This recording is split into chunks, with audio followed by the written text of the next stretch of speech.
Logos ministry या चॅनलमध्ये आपणा सर्वांचे हार्दिक स्वागत आहे। आज आपण एका महत्त्वाच्या विषयाकडे आपलं लक्ष लावणार आहोत आणि या विषयाला मी शीर्षक देऊ इच्छितो धर्मांतर। आणि हा विषय आज संपूर्ण भारत देशात फारच वादविवादाचा विषय ठरलेला आहे आणि या विषयावर आम्ही काही सत्य हकीकत आणि वास्तविकता जाणणे फारच महत्त्वाचे आहे। म्हणून आजचा हा संदेश आपण सर्वजणांनी आवर्जून शेवटपर्यंत पाहावा अशी आपणांतील प्रत्येकांना मी विनंती करीतो। God bless you. प्रियजन हो, सर्व धर्मियांचा आदर राखून मी काही गोष्टी ज्या मला वास्तविक आढळल्या त्या आपणासमोर मांडण्याचा मी प्रयत्न करीत आहे। कोणीही वाईट वाटून घेऊ नये व गैरसमजही करून घेऊ नये ही विनंती। आजच्या आधुनिक भारतात धर्मांतर हा एक मोठा वादविवादाचा विषय बनलेला आहे। म्हणून आज आम्ही या विषयावर आमचं लक्ष बारकाईने देणार आहोत। धर्मांतरण हे योग्य की अयोग्य हे कोण ठरवू शकते, हा फार महत्वाचा प्रश्न आहे। परंतु हे समजण्यासाठी सर्वप्रथम आम्ही धर्म म्हणजे काय हे प्रथम आम्ही समजून घेऊया। परमेश्वर ज्याने सर्वांची सृष्टी केली, संपूर्ण विश्व ज्याने उत्पन्न केले, तुम्हा आम्हा मनुष्यांना ज्याने आपल्या प्रतिरूपात उत्पन्न केले। कोणी त्याला परमेश्वर म्हणतात, कोणी ईश्वर, कोणी अल्लाह म्हणतात, कोणी भगवान म्हणतात, कोणी त्याला देव म्हणतात। तर परमेश्वराकडून सुरुवात होते। जेव्हा कोणीही नव्हते तेव्हाच सर्वांना त्याने उत्पन्न केले। मनुष्याची उत्पत्ती देवाने केली, त्यापूर्वी धर्म नव्हता आणि मनुष्यांनाही देवाने उत्पन्न केले तेव्हा कोणत्याही धर्माचे देवाने मनुष्यांना बनविले नव्हते। परंतु आम्हाला ही गोष्ट कळते की मनुष्य पापात पडल्यानंतर देवापासून विभक्त झाल्यावर मनुष्याचे देवाबरोबर असणारे नाते तुटले आणि त्यावेळेला आम्हाला आढळते की धर्माची निर्मिती मनुष्यांकडून झालेली आहे। देवाने या पृथ्वीवर एकही धर्म बनविलेला नाही, हे परम सत्य आहे। काही ठराविक व्यक्ती हे प्रेरित झाल्यानंतर त्यांनी काही पुस्तकं लिहिली आणि ते पुस्तक म्हणजे त्या धर्माचे शास्त्र।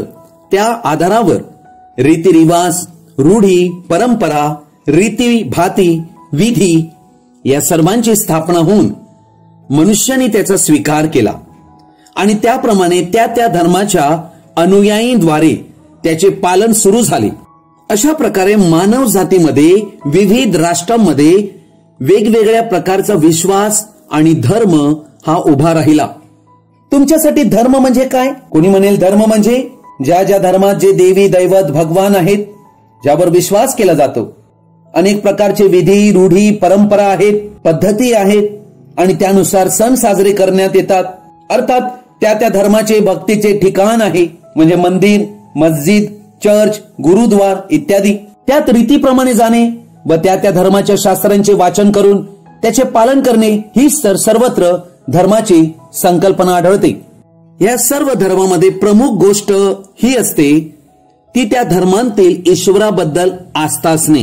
मग तो धर्म कोणताही का असे ना, प्रत्येक व्यक्तीचा आपला स्वतःचा एक विश्वास निर्माण झालेला असतो, ज्या आधारावर मनुष्य मानत असतो की मी या धर्मात हे मानतो व त्याचा प्रभाव त्याच्या जीवनशैलीवर होतो, कारण त्या धर्माचे शास्त्र जे शिकविते त्याप्रमाणे ते चालतात। या ठिकाणी प्रामुख्याने दोन गोष्टी आम्ही पाहत आहोत आणि त्या दोन गोष्टींतील पहिली गोष्ट आहे आंतरिक विश्वास किंवा आस्था, अर्थात ही आतील असते, इनर। दुसरा भाग आम्ही पाहतो जो बाहेरील असतो, अर्थात मनुष्य रीतिरिवाज किंवा विधी हे पाळत असतो। अर्थात या आंतरिक आणि बाहेरील गोष्टी या दोन्हीही एकमेकाशी जोडल्या गेल्या पाहिजेत। परंतु असे सार्वत्रिक लोकांशी घडतेच असे नाही। त्या धर्मात जे व्यक्ती आहेत ते रूढी, परंपरा किंवा काही रीतिरिवाज करीतात, परंतु आतून ती व्यक्ती ना देवाला मानत आहे ना कोणते शास्त्र मानत आहे। अर्थात त्याची जीवनशैली ही त्याप्रमाणे त्या धर्माच्या शास्त्रावर बिलकुल आधारित नसते। असे लोक पृथ्वीवरील सर्व धर्मामध्ये अस्तित्वात आहेत। तर मग प्रश्न हा आहे की तुम्ही त्या व्यक्तीला काय म्हणू शकता की तो कोणत्या धर्माचा आहे? आज जगात पुष्कळ धर्म आहेत, 4000पेक्षा अधिक धर्म या जगात अस्तित्वात आहेत। अर्थात जेवढे धर्म आहेत तेवढा गोंधळही आहे, कारण विविध धर्माचे विश्वास एकमेकांच्या विरुद्ध असल्याचे आढळतात। जर एक व्यक्ती कोणत्याही धर्माशी जोडला गेला असेल तर तो त्या धर्माला सत्य समजतो म्हणून जोडला गेला आहे असे नाहीये. कोणी म्हणतात मी या धर्मात जन्मलो व या धर्मातच मी मरेन, माझा धर्म कोणी बदलू शकत नाही. कोणत्या धर्मात जन्माला यावे याची निवड करण्यास तो असमर्थ ठरल्या कारणाने, त्या धर्मात जन्मल्या कारणाने त्या धर्मातच त्याला मरावे अशा प्रकारच्या गुलामगिरीत त्याला ठेवण्यात आलेले आहे. अर्थात धर्म पाळण्याच्या या तत्वाद्वारे मनुष्याला त्या धर्माचे गुलाम बनविण्यात येत आहे.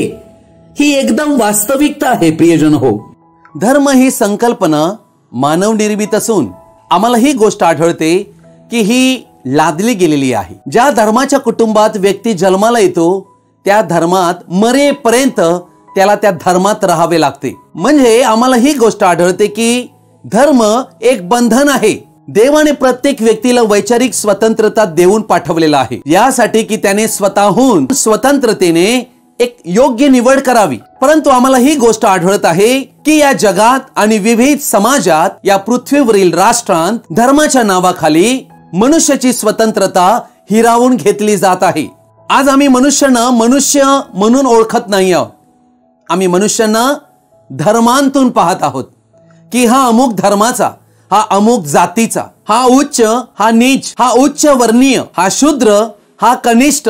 अर्थात समाज शिक्षणासहित प्रगती करून देखील अशा प्रकारे धर्माच्या विळख्यात कायम बंदिस्त राहिलेला आहे. अशा प्रकारचे भेदभाव हे धर्माच्या आधारावर करण्यात आलेले आहेत. मानवी धर्म मनुष्यांना गुलामगिरीमध्ये ठेवत असतो. तुम्हाला काय वाटते, ज्या ईश्वराने आम्हा मनुष्यांना बनविले त्याचा संबंध अशा कोणत्याही धर्माशी आहे काय? एक उदाहरण मी आपल्या सर्वांपुढे देऊ इच्छितो की आपल्या भारत देशाचा एक नागरिक आहे. तो कोणत्याही राज्याचा असो किंवा कोणत्याही धर्माचा असो, त्या व्यक्तीचे जीवन फार वाईट बनलेले आहे. तो सहज खोटे बोलतो, आपल्या कामाच्या ठिकाणीही फसवणूक करीतो आपल्या मालकाची, आपल्या घरच्या लोकांनाही फसवित आहे, खोटे बोलत आहे, विनाकारण रागवत आहे, भांडण तंटे निर्माण करीत आहे, कुटुंबामध्ये शिव्या देत आहे, वाईट शब्द उच्चारत आहे, अप्रामाणिकपणे वागत आहे, व्यभिचार करीत आहे, धूम्रपान करीत आहे, अहंकाराने भरलेला आहे, इतरांना मारहाण करीतो, द्वेष आणि सूडबुद्धी त्या व्यक्तीमध्ये भरलेली आहे. किती वाईट परिस्थिती आहे ना.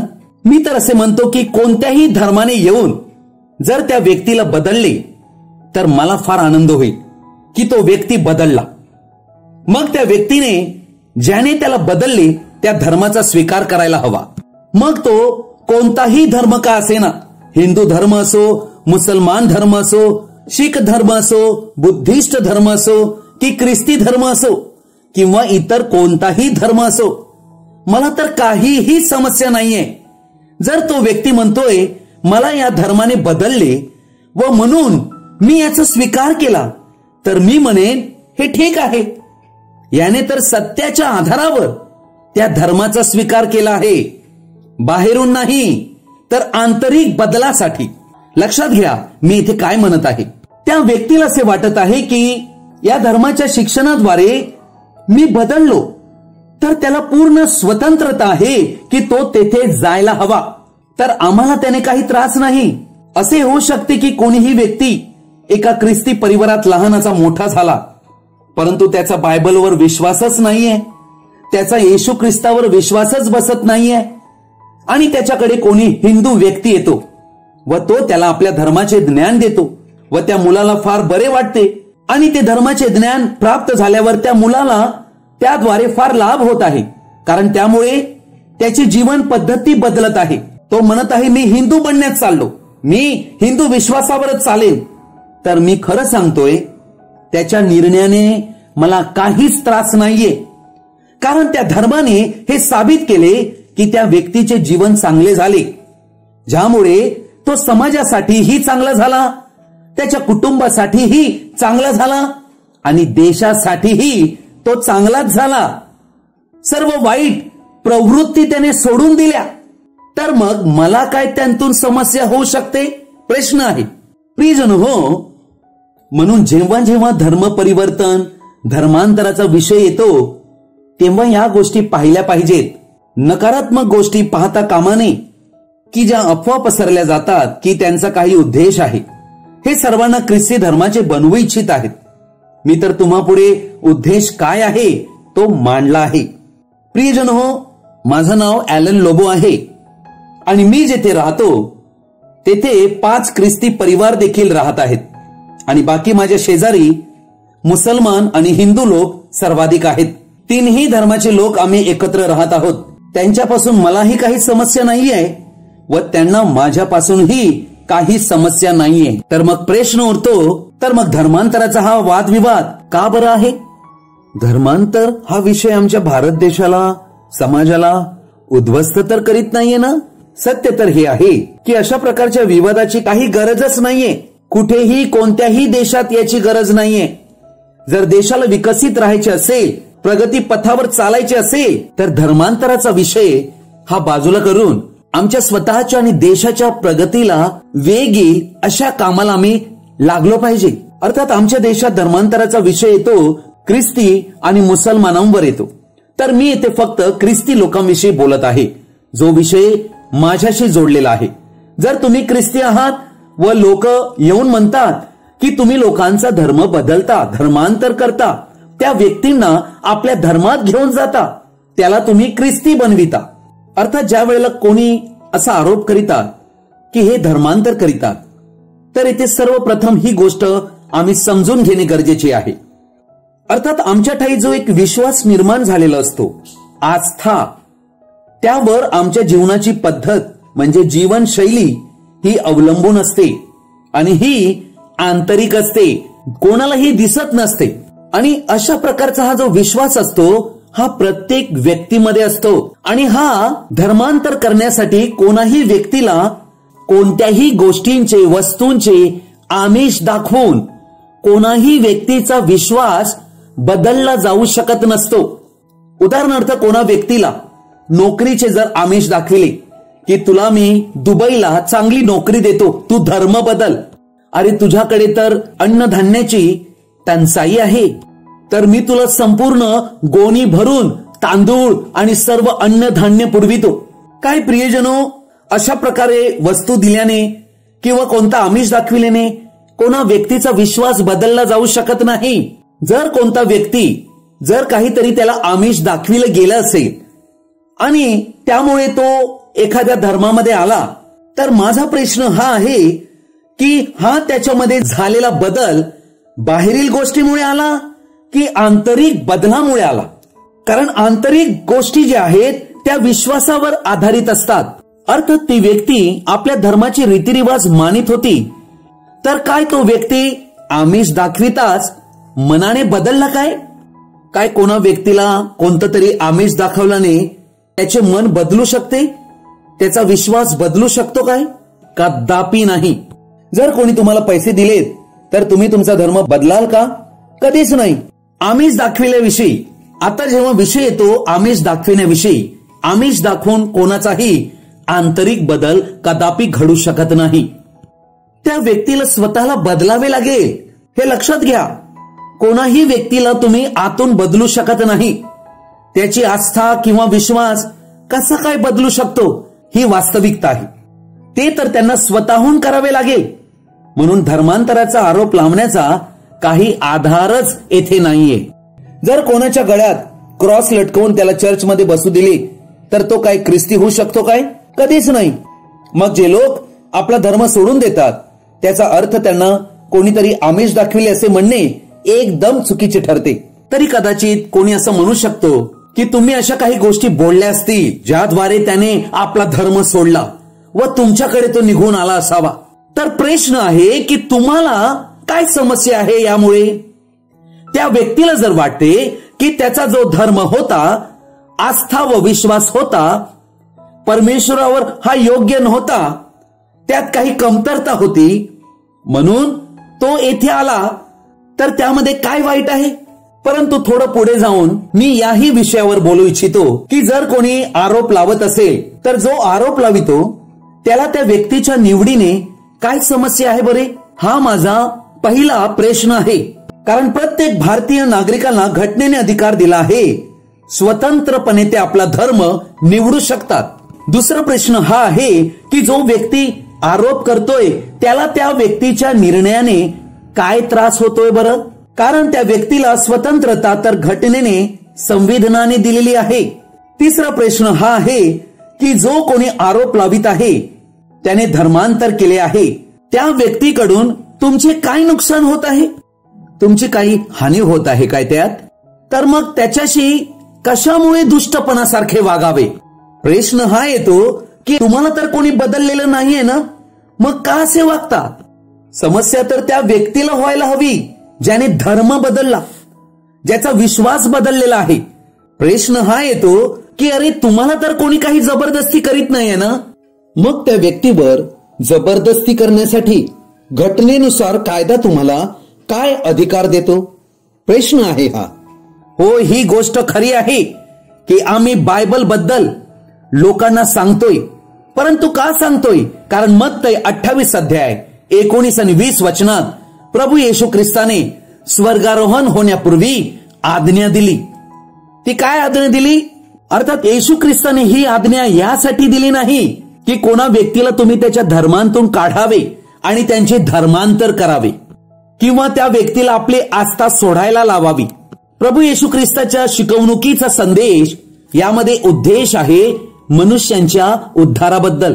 अर्थात प्रभू येशू ख्रिस्ताने शिकविलेल्या विश्वासाप्रमाणे आणि त्याच्या आज्ञेप्रमाणे हे सर्वांना कळविण्यात यावे की या जीवनाच्या अंतानंतरही एक जीवन आहे व बायबलचा देव हे अपेक्षितो की ज्याने मनुष्यांना निर्माण केले आणि तो मनुष्यांसाठी आपला प्राण अर्पण करण्यास मानव अवतार धारण करून आला होता की मनुष्याला पापाचे मोचन द्यावे आणि पापाच्या दंडांतून मुक्त करावे आणि मनुष्याला अनंत जीवन द्यावे, म्हणून त्याने अखिल मानव जातीवर आपलं प्रेम प्रकट केलं. त्याचा हा संदेश त्याला जगभर पाप क्षमेसाठी गाजवायचा आहे. हा कोणा व्यक्तींचे धर्मांतर करण्यासाठी हा संदेश नाहीये, तर व्यक्तींच्या आत्म्याचा उद्धार व्हावा, म्हणजे त्यांचा जीवात्म्याला अनंत जीवन लाभावे आणि मृत्यूनंतर त्यांचा प्राण वाचला जावा, ते देवाकडे पोहोचावे. अंधाराच्या सैतानी राज्यात त्यांचा आत्मा नाश पावू नये, हाच उद्देश प्रभू येशू ख्रिस्ताच्या संदेशाचा आहे. ज्या वेळेला आमचा विश्वास अशा गोष्टींवर प्रबळ बसतो तेव्हा त्या देवाविषयी निर्माण झालेले प्रेम आम्हाला उत्तेजना देते की आम्ही हे सत्य इतर लोकांनाही सांगावे. हा आमचा विश्वास आहे जो आम्ही मानतो. प्रियजन हो, बायबलच्या देवाने कोणताही धर्म बनविलेला नाही, म्हणून तो आपला संदेश जगाला देताना कोणत्याही धर्माचा उपयोगही करीत नाही व ख्रिस्ती धर्माचा उल्लेखही करीत नाही. अर्थात हे अशा प्रकारे आहे की माझ्याकडे करोनाचा पक्का उपाय आहे, तर मग मी पाहतोय की मी सुद्धा आरोग्यात राहावे व इतरांनाही तो उपाय सांगावा. हा माझा प्रयत्न असेल की सर्वाधिक लोकांपर्यंत मी पोहोचून तो उपाय त्या सर्वांना कळवावा, यासाठी की सर्वाधिक लोक रोगांतून वाचले जावे. तर मग यात काय वाईट उद्देश आहे सांगा मला? तर मग कोणी म्हणेल, अरे हा तर तुझा विश्वास झाला. हा खरं आहे, मी मानतोय, हा माझा विश्वास आहे जो व्यक्तिनिष्ठ आहे, परंतु आमचा विश्वास खरा आहे व आमच्या विश्वासात प्रामाणिकपणा आहे. आम्ही कोणाचे नुकसान करण्यासाठी जात नाहीयेत, तर आम्ही आमच्या स्वतःकडून त्या व्यक्तींचे भले करण्यासाठी जातोय. जर तुम्हाला वाटते की मला माझा विश्वास आस्था बदलण्याची गरज नाही, मला हे काही मानायचे नाही, तर तुम्हाला पूर्ण स्वतंत्रता आहे. याचे कारण हे की तुमच्यावर कोणताही दबाव नाहीये, परंतु जे असे दोषारोप करीतात की त्या व्यक्तीवर जबरदस्ती केली जाते, त्यांना पैसे देऊन आमिष दाखविले जाते, जरा विचार करा, कोणाला फायदा होईल का की त्याने पैसे वाटावेत धर्म बदलण्यासाठी? कोणी म्हणतात नाही, तुम्ही सर्वांना धर्म बदलायला लावता. परंतु प्रियजन हो, हे समजून घ्या, प्रभू येशू या जगात येऊन 2000 वर्षे झाली. आमच्या देशात किती ख्रिस्ती लोक आहेत आज? फक्त 2%. त्यातही असली किती कमी असतील विचार करा. तर अशा गोष्टी बोलून तुम्ही कृपया दोषारोप करू नये, ही माझी विनंती. जर तुम्हाला वाटते की हे काय आहे ते समजू इच्छितो, तर ते तुम्ही समजून घ्या की जो व्यक्ती आपला विश्वास व आस्था प्रभू येशूवर ठेवतो तो स्वतःला ख्रिस्ती म्हणतो, तर ही त्याची इच्छा आहे व दुसऱ्या व्यक्तीला त्याचा काहीही नुकसान होत नाही आणि त्याच्या जीवनात काही समस्याही निर्माण होत नाहीत. हा धर्मांतराचा विषय पुढे करून फक्त आम्हा मनुष्यामध्ये, समाजामध्ये वाद व झगडे, हिंसा पसरविण्याचं काम आमच्या राज्यात, समाजात आणि देशात चालू आहे. महत्वाची बाब ही आहे, जेव्हा तुम्ही आपल्या धर्माबाबत, विश्वासाबाबत कोणालाही काही सांगता, तर देशाची घटना असे म्हणते की कोणतीही हिंसा, जुलूम, जबरदस्ती व्हायला नकोय. कोणालाही त्यांतून त्रास देता कामा नये. नैतिकतेचा विचार मनी बाळगला गेला पाहिजे. दुसऱ्यांच्या आरोग्याचा, सुरक्षिततेचा आम्ही विचार करायला हवा. कोणावरही त्याचा विपरीत परिणाम व्हायला नकोय. हे असे असायला हवंय, परंतु असे व्हायला नकोय की आमचा धर्म आम्हाला शिकवितोय, जर कोणी आपला धर्म मानित नाही तर आम्ही त्याचा खून करू किंवा त्याचे नुकसान करू, दहशत माजवू, धमक्या देऊ, मारहाण करू, असे व्हायला नकोय. हे पूर्णतः चुकीचे आहे देशाच्या घटनेच्या आधारावर व नैतिकतेच्या विचारांवर. म्हणून धर्म परिवर्तनाविषयी जेव्हा कोणी बोलतो तेव्हा सर्वप्रथम हे पाहिले पाहिजे की आमच्या देशावर, आमच्या समाजावर, आमच्या राज्यात त्यामुळे काही दुष्परिणाम होत आहे काय. आम्ही सर्वजण एकाच देशात राहतोय आणि देशाच्या व स्वतःच्या प्रगतीसाठी आम्ही परिश्रम करतोय व आमच्या भारत देशात शांती असली पाहिजे आणि जेवढे भारतीय नागरिक आहेत त्यांचा एकमेकाशी चांगला संबंध असला पाहिजे, मग धर्म कितीही का असेना. अशा प्रकारे धर्म कुठे ना कुठे अशा शांतीच्या मार्गावर जर घेऊन जात नसेल तर मग समस्या आहेत, परंतु जर ते घेऊन जात असेल तर शांती राहील आणि काही वाईट होणार नाही. असे नसावे ना की दमदाटी करून आपला धर्म कोणावर तरी बजवावा. काय वाटते, असे करून किती दिवस तो धर्म त्या व्यक्तीमध्ये राहील? एखाद्या व्यक्तीला जर तुम्ही दमदाटी करून त्याला काही बोलायला लावता आणि म्हणता तू बोल, हे प्रेमभाव नाही तर हा द्वेष आहे, तर मनुष्याच्या स्वतंत्रतेवर गदा आणली जात आहे. किती दिवस त्या व्यक्तीला जुलूम जबरदस्ती करून त्या धर्माचे बनवू शकता? कोणाही माणसाचे मन आतून कोणीही बदलू शकत नाही देवाशिवाय. ही गोष्ट एकदम परम सत्य आहे. जो धर्म असे शिकवितो की जो तुमच्या धर्मांतून निघून जातो त्यांना मारा, धमक्या द्या, त्यांचे नुकसान करा, त्यांचा छळ करा, तर प्रश्न निर्माण होतो असा धर्म खरा कशावरून? कोणत्याही धर्मामध्ये अशा प्रकारे हिंसाचार करा असे शिकविण्यात येत नाही की तुमच्या धर्माला न मानणाऱ्यांना ठार मारा, छळ करा. धर्माच्या नावाखाली हिंसा करून कोणाला तरी यामुळे फायदा होत असावा. याचा फायदा कोणाला होतोय बरं? कोणी धर्मांतराच्या विषयांतून विवाद व संघर्ष निर्माण करीत आहे असे आढळते तर जरा शोध करा, त्यांतून लाभ कोणाला होत आहे. प्रश्न हा आहे की काय आपल्या भारत देशाला लाभ होत आहे काय धर्मांतराच्या विषयावर भांडण केल्याने, जुलूम जबरदस्ती केल्याने फायदा होत आहे काय? सत्य हे आहे की परमेश्वर देव संपूर्ण विश्वाचा निर्माण करता हा एकच आहे आणि तो पृथ्वीवरील एकाही धर्माशी जोडलेला नाही. म्हणून त्यांनी मनुष्यांना जो मुक्ती मार्ग दिला आहे तो या जगांतील धर्माद्वारे दिलाच नाही. म्हणून जिवंत देवाने दिलेला पापमुक्तीचा मार्ग मिळण्यासाठी जगांतील धर्माच्या बंधनांतून आम्हाला बाहेर यावे लागेल व येशू ख्रिस्ताचा जो धर्मविरहित संदेश तो स्वीकारावा लागेल. त्यामुळे हे धर्म परिवर्तन आहे हे समजणे पूर्णतः चुकीचे आहे. ही सर्व वास्तविकता आपल्या समोर ठेवल्यानंतर आता मला हे सांगायचे आहे की धर्मांतराचा जो आरोप ख्रिस्ती लोकांवर केला जात आहे तो कृपया थांबवावा. हा संदेश ऐकल्यानंतर नक्की तुम्हाला काय कळले? तुम्ही कृपया कमेंट बॉक्स मध्ये कळवू शकता किंवा माझ्याशी व्यक्तिगत संपर्क साधू शकता. आजचा हा संदेश जर तुम्ही पहिल्यांदाच पाहत असाल व जर तो तुम्हाला आवडला तर कृपया तुम्ही तो लाईक करावा व इतरांबरोबर शेअर करावा आणि नवीन नवीन येणारे आपले संदेश व संदेशाचे नोटिफिकेशन तुम्हाला कायम मिळण्यासाठी तुम्ही बेल रिंग प्रेस करावी. Thank you and God bless you.